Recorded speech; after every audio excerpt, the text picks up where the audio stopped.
never slow up, no I don't take shit. I got no love for the fakeness. If you wanna play tough and wanna hate this, I'll always show up. I don't ever slow up, no I don't take shit. I got no love for the fakeness. If you wanna play tough and wanna hate this, I'll always show up and make a statement. I don't ever slow up, no I don't take shit. I got no love for the fakeness. If you wanna play tough and wanna hate this, I'll always show up and make a statement. Everything I do so instinctive and so passionate. Every word I move so descriptive like an adjective. I got a vendetta against people who patented being negative when you should be getting after it. I got facts over tracks, this and that. Spitting slow, spitting fast. I could roast, I could gas. Think I'm okay at last, but I don't know if that can erase all the past. And the pettiness, a reflection of the emptiness. Hilarious, you think you're worth my time, you're delirious. Mysterious, because you hide behind a fake exterior. Inferior, you know I'll always be a bit superior. Get off of me, this ain't no humble brag. I want you to hear words, you can say them back. I want you to feel free from the chains at last, and to believe in what you got, it was built to last, yeah. Now that I've been put through hell, I never got anyone's help. I had to do it all myself. I don't ever slow up, no I don't take shit. I got no love for the fakeness. If you wanna play tough and wanna hate this, I'll always show up and make a statement. I don't ever slow up, no I don't take shit. I got no love for the fake. 8888 P9 news స్వాగతం. ముందుగా ముఖ్యాంశాలు. చిన్నపాటి వర్షానికి జలమయమైన ప్రధాన రహదారులు. క్షేత్రస్థాయిలో పనిచేసే ఆర్పీలకు హెచ్ఆర్పీలకు స్థానిక మెప్మా కార్యాలయంలో కోవిడ్ కిట్లను పంపిణీ చేశారు. ఈ కార్యక్రమంలో నగర మేయర్ గంగాడ సుజాత పాల్గొన్నారు. ఆమె మాట్లాడుతూ యూనిసెఫ్ సహకారంతో కోవిడ్ థర్డ్ వేవ్ దృష్ట్యా ప్రజలకు సంక్షేమ పథకాలు చేరవేయడంలో ముఖ్య భూమిక పోషిస్తున్న మెప్మా సిబ్బందికి ఆరోగ్య భద్రత దృష్ట్యా కిట్లు అందజేయడంపై హర్షం వ్యక్తం చేశారు. ఈ కార్యక్రమంలో MEPMA PD Thella Ravikumar, assistant commissioner Srinivasarao, IB incharge Chandrasekhar, city manager Kondaiah, Jayakumar తదితరులు పాల్గొన్నారు. మన గ్రూప్ సభ్యులకి గ్రూప్లో తీర్మానం 5 వీక్స్ అయినా ఉపయోగించుకొని అనారోగ్య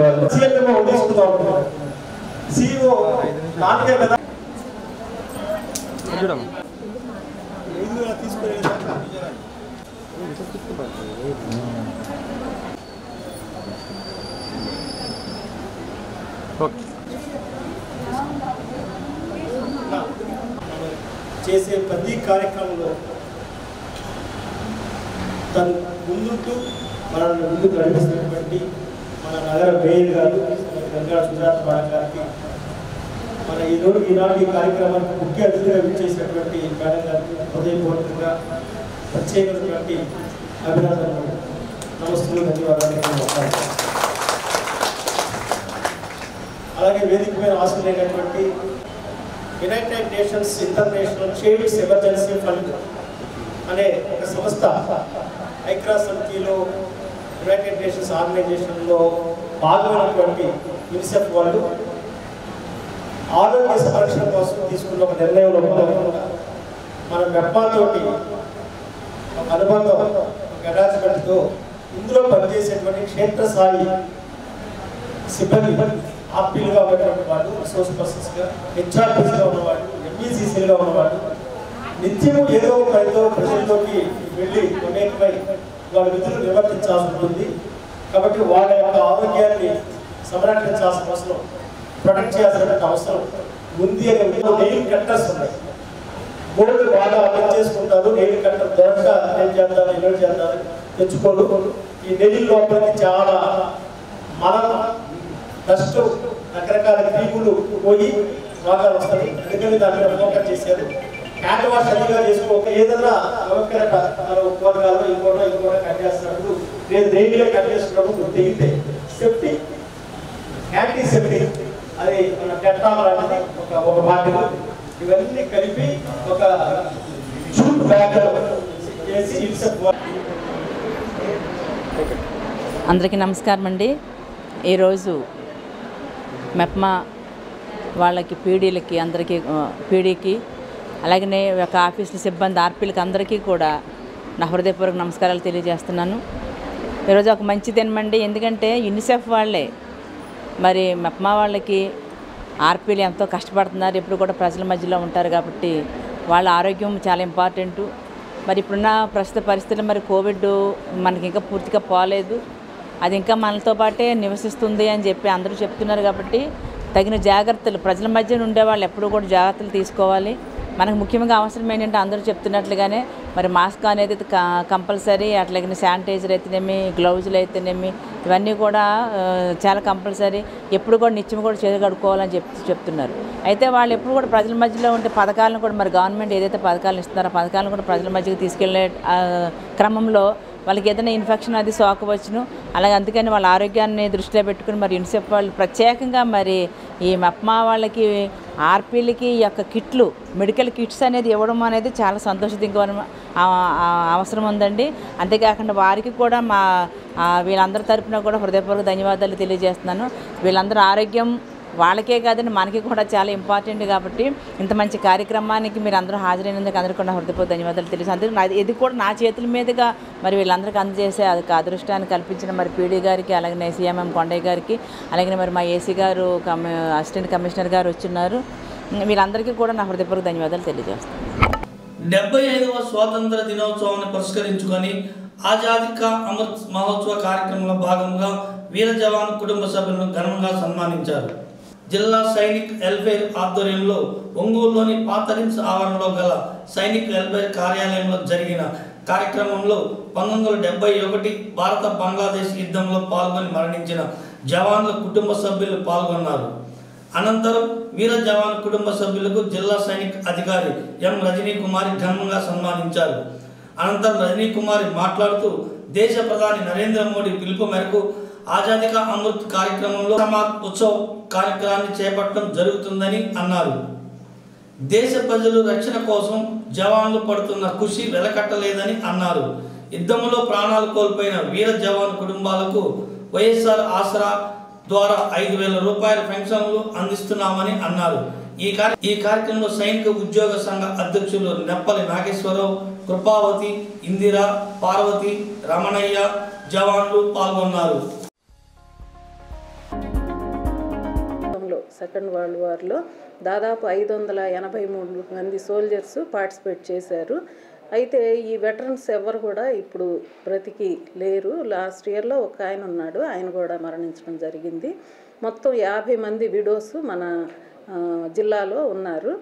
ఈరోజు మనకి ఇక్కడ ప్రకాశం జిల్లాలో ఒంగోలులో ఉన్నటువంటి 9 మంది ఈ సెకండ్ వరల్డ్ వార్ విడోస్ని మన ఆఫీస్ దగ్గరికి పిలిచి సన్మానం చేయటం జరిగింది. వీరికి ప్రతి నెల కూడా వైఎస్ఆర్ ఆసరా కింద 5,000 రూపాయలు వారికి ఇవ్వటం జరుగుతూ ఉంది. మరి మన దేశంలో వృద్ధుల్ని మనం ఎంతో ఆదరించాల్సినటువంటి అవసరం ఉంది కాబట్టి మనందరం ఒంగోలులో ఇంకెక్కడ వేయలేదు. అంటే ఇక్కడ చాలా కాన్సన్ట్రేట్ చేశారు. ఇక్కడ మన వాళ్ళే ఎక్కువ మంది సెకండ్ వరల్డ్ వార్లో పార్టిసిపేట్ చేశారు. పార్టిసిపేట్ చేయటమే కాకుండా చాలా వీరోచితంగా పోరాడాడు. వాళ్ళందరినీ చివరి రోజుల్లో కొంత పెన్షన్తో సత్కరించారు. చాలా సంతోషం. గవర్నమెంట్ రికగ్నైజ్ చేసిన కొద్దికి ఇక్కడి నుంచి ప్రపోజల్ పోయిన వాటిని బట్టి సత్కరించారు. ఇప్పుడు విడోస్ని మేడం గారి స్పెషల్ ఇంట్రెస్ట్ తీసుకొని వారి అందరికి కూడా దాదాపు 9 మందికి ఇప్పుడు చేయగలిగాం. మిగతా వారికి కూడా ఇదే స్ఫూర్తితో ఇంకో ఫంక్షన్లో మేము చేయడానికి ప్రయత్నం చేస్తాం. రాబోయే నేవీ డే కానీ ఆర్మీ డేలో కానీ ఇంకా కొంతమందికి మేము సన్మానిస్తాం. ఈ రోజుని మనందరం ఇచ్చట చేరటం ఈ సందర్భంగా చాలా సంతోషదాయకం. వచ్చిన వాళ్ళందరూ కూడా నా శుక్రవారం కురిసిన చిన్నపాటి వర్షంతోనే నీట మునిగిన ఒంగోలు నగరంలోని అన్ని వీధులు నీట మునిగి వాహనాలు రాకపోకలు అంతరాయం ఏర్పడింది.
జై జగనన్న.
రాష్ట్రంలో అన్ని ఉద్యోగ హక్కులను కాపాడే service association Andhra Pradesh government employees service association అని రాష్ట్ర అధ్యక్షుడు వినుకొండ రాజారావు అన్నారు.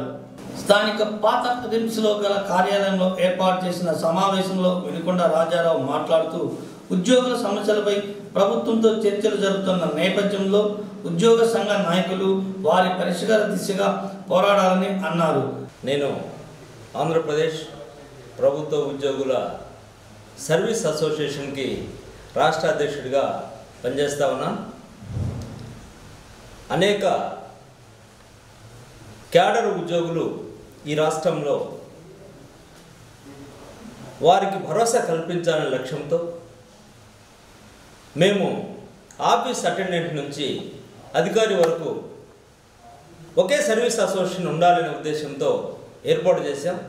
దానికి ముఖ్య కారణం ఈ రాష్ట్రంలో సర్వీస్ అసోసియేషన్ అనేటువంటిది లేనటువంటి అంశం కనుక మేము ఆంధ్రప్రదేశ్ ఎంప్లాయీస్ సర్వీస్ అసోసియేషన్ని ఏర్పాటు చేశాం. దాని నుండి ఉద్యోగ హక్కుల్ని కాపాడాలనేటువంటిదే మా లక్ష్యం. దానికోసం మేము ముందుకు వస్తా ఉన్నాం. ఇచ్చి ఆ ఆధిపత్య పోరాటం జరుగుతున్నదే అనేటువంటి అంశంలో రాష్ట్రంలో ప్రతి ఉద్యోగి ఆందోళన చెందుతూ ఉన్నాడు. ప్రభుత్వం చేయడానికి సిద్ధంగా ఉంటే నాయకుల మధ్యలో సమన్వయం లేకపోవడం, వీరి యొక్క రిప్రజెంటేషన్ సరిలేదనే ఉద్దేశాన్ని స్పష్టంగా తెలియజేస్తా ఉన్నాం. అయితే ఈరోజు జాయింట్ స్టాఫ్ కౌన్సిల్కి వెళ్తున్నటువంటి పరిస్థితిలో అటు పిఆర్సీ విషయంలో అయితేమి, అటు డిఏల విషయంలో అయితేమి, కాంట్రాక్ట్ ఉద్యోగుల రెగ్యులైజేషన్ విషయం అయితేమి, అలాగే సిపిఎస్ విషయం అయితేమి, అలాగే 1999లో గ్రూప్ 2 నోటిఫికేషన్ వేస్తే ఆ గ్రూప్ 2 ఉద్యోగాలు పొందేటప్పటికి 2005 అయింది. అప్పటికే సిపిఎస్ వచ్చినందువల్ల ఓపీఎస్ కూడా అమలు చేయమని చెప్పేసి కేంద్ర ప్రభుత్వం ఉత్తర్వులు ఇచ్చినందువల్ల వాళ్ళ విషయం కూడా పరిగణలోకి తీసుకొని వారిని కూడా ఓపీఎస్లోకి తీసుకురావాల్సిన అవసరం ఎంతైనా ఉంది. అలాగే అవుట్సోర్సింగ్లో పనిచేస్తున్నటువంటి వాళ్ళు 40,000 జీతంతో పనిచేస్తూ ఉన్నాం, మాకు కూడా పిఆర్సీ పెరిగితే మాకు కూడా జీతాలు పెరగడానికి అవకాశం ఉంటుందనే ఉద్దేశంతో వాళ్ళు కూడా ఎదురు చూస్తూ ఉన్నారు. వారి యొక్క బాధలను కూడా నాయకులు వినాలి. మేము వారధిగా ఉండడానికి సిద్ధపడతా ఉన్నాం, ఉద్యోగులకు ప్రభుత్వానికి వారధులుగా ఉండడానికి సిద్ధపడుతున్నాం కనుక మేము కూడా మీకు జాయింట్ స్టాఫ్ కౌన్సిల్కి వెళ్ళిన నాయకులకి మేము రిక్వెస్ట్ చేస్తా ఉన్నాం, మేము అభ్యర్థిస్తా ఉన్నాం, ఉద్యోగుల పక్షాన్ని అభ్యర్థిస్తా ఉన్నాం. అయ్యా, ఇది ఒక మంచి అవకాశం వచ్చింది, ఈ రాష్ట్ర ఉద్యోగుల పక్షంగా మాట్లాడడానికి మీరు గలం విప్పడానికి అవకాశం వచ్చింది కనుక మీరు గలం విప్పండి, ఉద్యోగుల హక్కులు కాపాడండి, ఉద్యోగులకు రావాల్సిన రాయితీల్ని తీసుకురావడానికి మీరు చొరవ చూపండి అని చెప్పేసి మేము జాయింట్ స్టాఫ్ కౌన్సిల్కి వెళ్తున్న నాయకులకి విజ్ఞప్తి చేస్తా ఉన్నాం.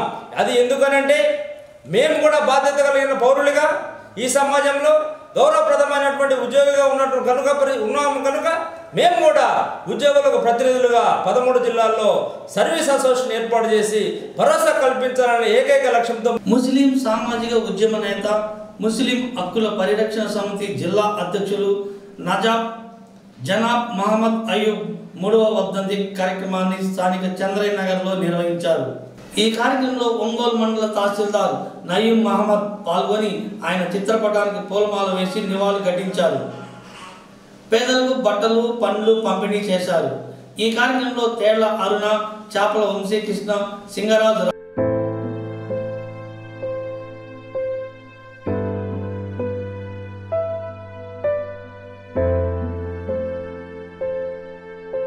ఒక ప్రజాస్వామ్య విలువలను రక్షించడానికి, ఈ భారతదేశంలో ఉన్నటువంటి లౌకిక తత్వాన్ని కాపాడటానికి తన వంతుగా as a citizen of this India, ఈ భారతదేశం యొక్క పౌరుడిగా తన వంతు కర్తవ్యాన్ని పరిపూర్ణంగా నిర్వర్తించినటువంటి వ్యక్తి. అదే సందర్భంలో ఏమాత్రం తన జాతికి అంటే ముస్లిం కమ్యూనిటీకి కనుక ఏదైనా చిన్న ఇబ్బంది జరిగినా సరే, అవమానం జరిగినా ముందుండి పోరాటానికి ఏ రోజు కూడా సిద్ధంగా ఉండేవాడు. ఇందాక మన నబీ ఖాన్ చెప్పినట్లు తను వెళ్ళిపోయిన తర్వాత ఈ 3 సంవత్సరాల నుంచి నిజంగానే ముస్లిం హక్కుల పోరాటం అనేది కొంచెం వెనకబడిందని చెప్పాలి. మళ్ళీ తిరిగి అయూబ్కి ఇచ్చే నివాళి, అయూబ్ కంటే నాకు ఎందుకంటే ఇష్టం, ఎప్పుడు నోరారా అక్క అని పిలిచేవాడు. అట్లాగే ఈ సోషల్ మీడియాలో వీటిల్లో కూడా మా బంగారు అక్కయ్య అని చెప్పి అనేవాడు. తర్వాత ఏది నేను చేసినా సపోర్ట్ చేసేవాడు ఆడవాళ్ళకి సంబంధించి. అందుకే అయూబ్ని మాత్రం నేను ఎప్పుడు మర్చిపోలేను, అతని జ్ఞాపకాలు ఎప్పుడు మాతోనే ఉంటాయి. నేను అందరికి కూడా ఒకటే చెప్పేది ఈ విషయంలో,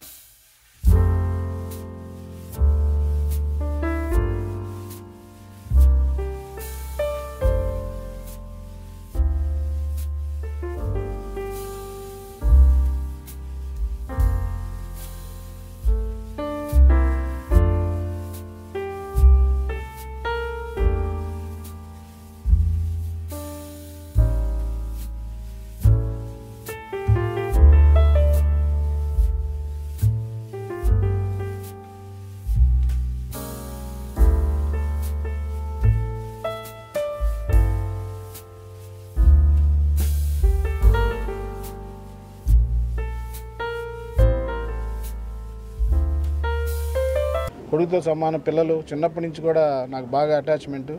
ఎన్నోసార్లు వాళ్ళని మా నుంచి ఏదన్నా సాయం కావాలా అంటే నేను స్నేహితుని కాబట్టి నాకు ఆ చొరవని ఇక్కడ అడిగినప్పుడు ఇప్పటిదాకా పిల్లలు కానీ ఎవరు కానీ మా దగ్గర నుంచి ఎటువంటి సాయం తీసుకోకపోగా స్వశక్తితో ఈరోజు వాళ్ళు జాబ్స్లో జాయిన్ అయినందుకు నేను మనస్ఫూర్తిగా సంతోషపడుతున్నాను. అట్లాగే వాళ్ళు ఏ రోజైనా సరే ఏ అవసరం వచ్చినా ఏ ఇబ్బంది వచ్చినా కూడా వాడి తర్వాత వాడంత పాత్ర పోషించలేకపోయినా కూడా నేను మాత్రం ఇప్పుడు కూడా అయ్యూబ్ కుటుంబానికి అండగా ఉంటానని కోరుకుంటూ తెలియజేస్తూ, ఇందులో మీకు ప్రత్యేకత విషయం చెప్పాల్సింది ఏంటంటే ఈ సొసైటీలో మనం బ్రతుకున్నప్పుడే ఎంతోమంది మన ఫాలోయర్స్ తిరుగుతుంటారు, పోతుంటారు, వెళ్ళిపోతుంటారు, మనల్నే తిడుతుంటారు, రాజకీయాల్లో చూస్తూనే ఉంటాం, ఈ సంఘాల్లో చూస్తూనే ఉంటాం. కానీ చనిపోయిన తర్వాత కూడా అయ్యపు మిత్ర మండలి అనేవాళ్ళు ఏ విధంగా చేయటం అనేది ప్రత్యేకించి మన ఇస్మాయిల్ వారి మిత్రులు చూసే ఒక భ్రమలో బ్రతుకుతున్నాము. ఎందుకంటే మాకు అయ్యబన్న గత 15-20 సంవత్సరాలుగా ఒక ఎట్లాగ సమాజంలో గొప్పగా బ్రతకాలి, ఎలాగా ఉద్యమ కార్యాచరణ చేయాలి అని ఒక మానవతా విలువలతో కూడుకున్నటువంటి నేపథ్యాన్ని నేర్పించడం జరిగింది.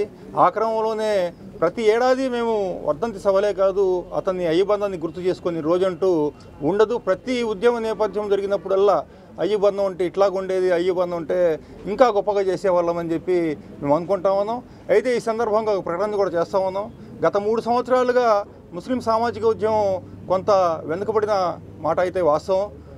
ఈ అయ్యబంధ స్ఫూర్తిని కొనసాగించే క్రమంలో ఈ వర్ధంతి సభ నుంచే మేము ఒక వాగ్దానం ఇస్తూ ఉన్నాం. ఇక్కడి నుంచి అయ్యబంధ ఆశయాలను సాధించే క్రమంలో ప్రతి ముస్లిం సామాజిక వర్గానికి సంబంధించిన సమస్యలే కాకుండా అభిమానులందరికీ నమస్కారం. ఈరోజు నాన్నగారి 3వ వర్ధంతి సభ జరుగుతుంది. అప్పుడే నాన్నగారు మమ్మల్ని విడిచి 3 ఏళ్ళు అయింది అనేది నమ్మలేని విషయం. అలాగే నాన్న ముందుగా రాజకీయ నాయకుడైతే కాదు, సంఘ సేవకర్త. ఆయన ఆశయాలను ముందుకు తీసుకొని వెళ్ళాలని ఒక్క ముస్లిం కమ్యూనిటీకే కాదు, ఇంకా బడుగు బలహీన వర్గాలకు కూడా నాన్న ఎంతో చేశారు. ఈ రోజుకి నాన్నగారి మాట, నాన్నగారి గొప్పతనం మీ అందరి నోటి నుంచి వింటాం మాకు ఎంతో సంతోషం, ఎంతో ఆనందం కల్పిస్తుంది. P9 న్యూస్ ముగించే ముందు ముఖ్యాంశాలు మరొకసారి. చిన్నపాటి వర్షానికి జలమయమైన ప్రధాన రహదారులు. ఈ వార్తలు ఇంతతో సమాప్తం. నమస్కారం.